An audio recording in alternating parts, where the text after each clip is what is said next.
G'day, Mike here again for another episode of Making Munch with Mike. I'm Mike. I'm about to make my lunch. Yeah, it's pretty good. Little sausage roll in the fry pan. So you're very close to my face. I need to just shove you back a bit. There we go. Yeah, should do all that properly before I start the recording. Hey, yeah, doesn't matter. But already sizzling on the pan. Gave enough time to preheat. Pretty good. Yeah. Into another week. Who could have believed it? That we'd have the stamina to keep on going. Last week was a big week. This is basically just me whinging all the time, isn't it? Should talk about hobbies one time, but I'll do my whinging hobby because why not? Just last week, what a week! Had an output of 4,500 words or something. I didn't know I knew that many words. Blimey. So I'm looking forward to getting the Grammarly insight to be all like, you wrote a lot of words. And it was fine. In the end, I started to lose it, so I do tend to lose it. I think it's just going deep on one thing. You need to do it over a large amount of time, but to do it over a large amount of time, you need to be organised. And yeah, I just don't have the mental stamina to focus on one thing for a whole week. I need to focus on lots of things. Just get bored, I guess. Yeah. But essay's done. That's pretty good. Sermon's done. I think it was quite good. Need to do some emails to Savo. Yeah. I feel like things will go well.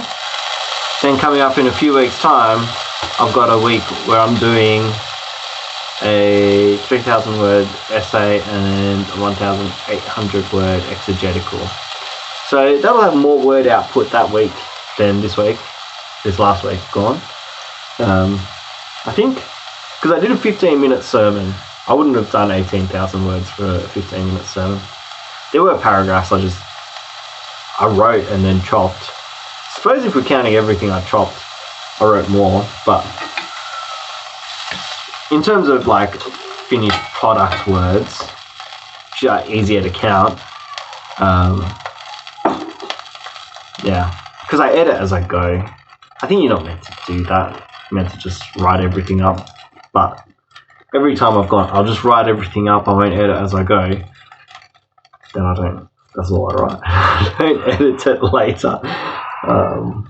And that's a good option too, I suppose. I don't know if you heard then. Sylvia's crying. She's already awake.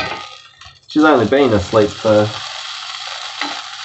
just short of an hour. Typically when this happens, Rachel will sit up with her and try to get her to sleep in the room. Have a bit more of a rest. Not ideal, anyway. But it's been good. Sleep generally has been quite good for Sylvia lately, which is good for us all.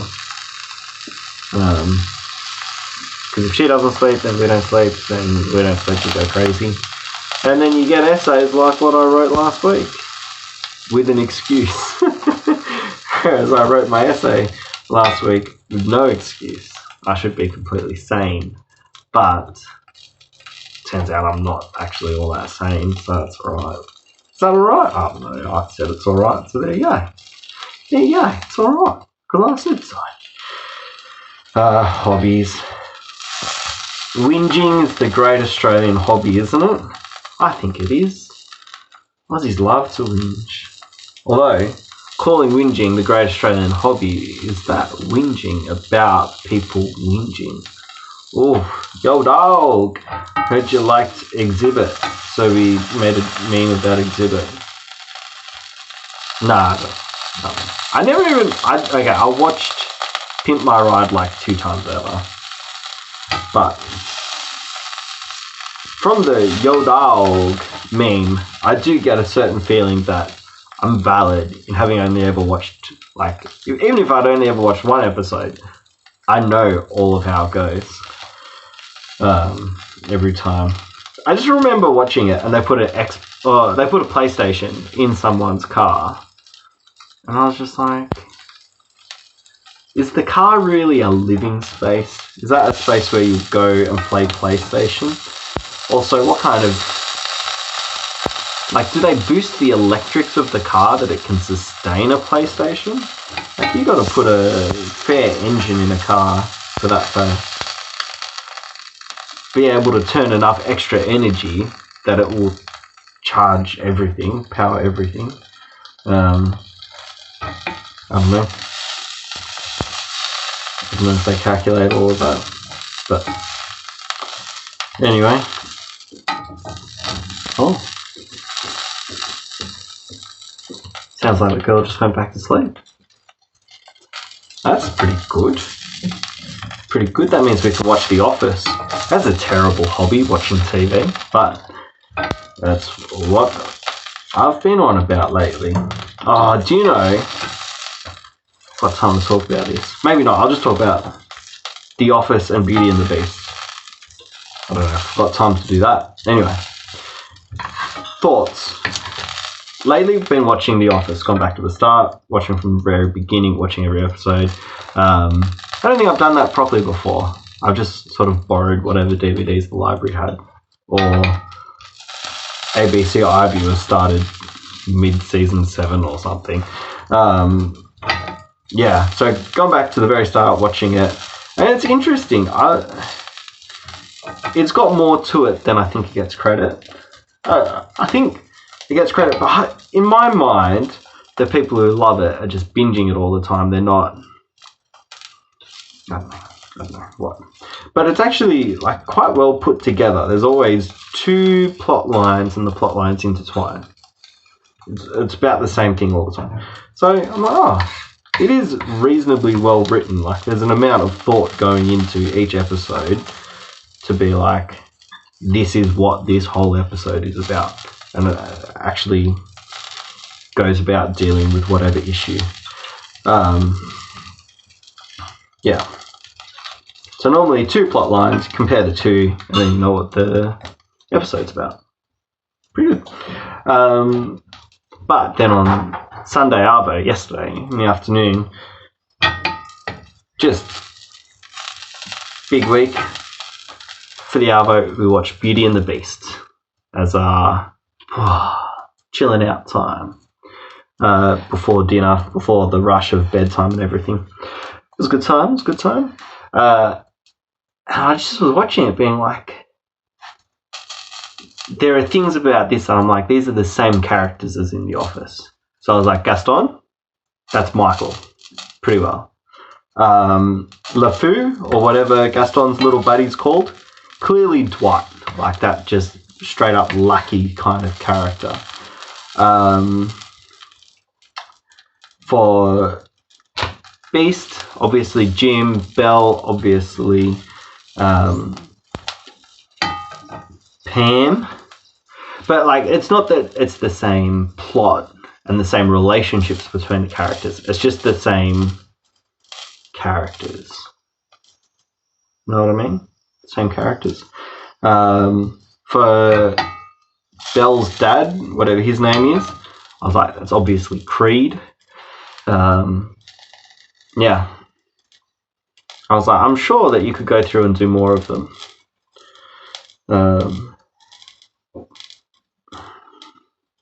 I had some in mind, but I forget who was meant to be who. But yeah, I was like, oh, that would be fun to plot that. Either to do it as a meme, and to splice a bit of The Office and Beauty and the Beast together. I don't really have the skills to do that, so I'm just mentioning this, and then someone else will watch this video and they'll go make that movie. Maybe. But yeah. So there are possibilities there. It's a good idea. Alright, it's just seeing how characters work and recognizing characters.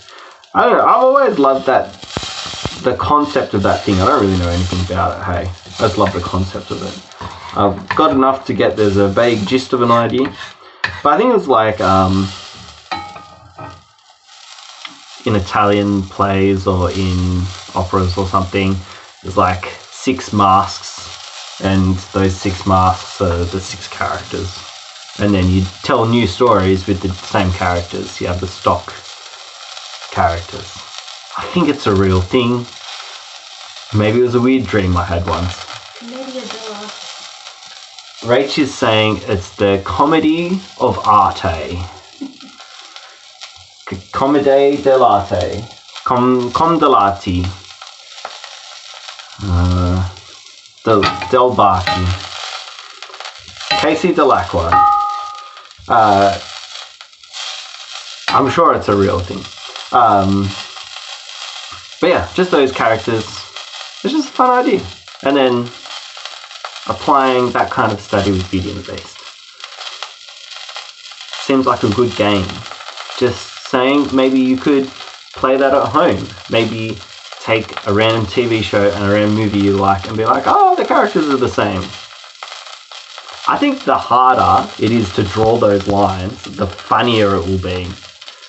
Because you'll have to come up with some kind of a connection that I think if people see where you're coming from, they'll be like, oh, that's such a weird connection to pick out. But yeah, I guess it works. I think that moment of, I guess what you said technically has some kind of truth to it. That's the essence of comedy.